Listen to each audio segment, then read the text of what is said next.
bon man cas bi nu mu demee booy bi xam nga dafa doon liggéey moom peintre la booy bi de profession léegi dafa nekkoon fii di liggéey même mi sax moom saa soxla tey lu may peintre moom laay woo mu defaral moom voilà ndax yaayam mi ngi fii ci Lac Rose maa ngi moom ñoo bokk ndey ak baay booy bi suma jarbaat la saa de silo léegi nag booy bi muy ñafe ba dem chantier Mali ñu woo ko foofu mu liggéey xam naa dafa liggéey foofu ba am quelques sommes bi ma amee comme ça muy tànti xam naa di tukki far échoué xam naa looloo tax mu daje gars yi jàpp ko bi mu ko jàppee léegi mu woo sama sœur bi yónnee ko benn somme jox ko xam naa mooy bi mu cangee rek foofu mais la suite après moom dafa jékki-jékki ñu woo ko mu woote waat sœur bi mu ne dañ ko téye foofu ay genre gars yi ay wuyu yu ko téye affaire yooyu di ko laaj xaalis pour menacer ko léegi ñoo di jot a def quelque audio envoyé ne bu sœur bi joxewul xaalis te dañ ko doon menacer bu sœur bi joxewul xaalis bi dans 250 euros duñ ko bàyyi dañ koy firnaal moo waral image boo ma la envoyé ñu takk ko foofu man loolu laa ci jot a am laa moo waxtaan ak sama sœur mu ne leen fexe nañ ba yónnee nag presque 800 000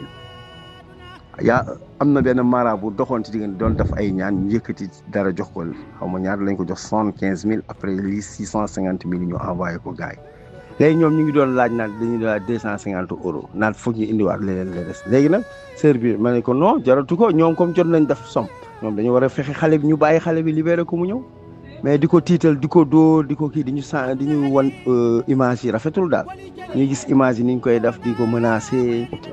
paraît-il que sax la somme là c'était 2500 euros 2500 euros pardon excuse 2500 euros la ko sama sœur bi.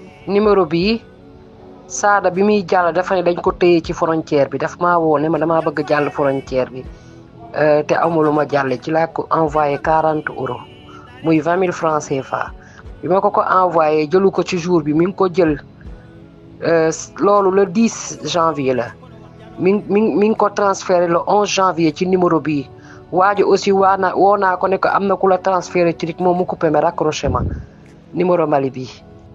Oui, monsieur, bonsoir. Comment vous allez? Nous aimerions savoir quelle est votre décision maintenant. Nous soyez à l'écoute. Qu'est-ce que vous décidez? Ils sont à l'écoute.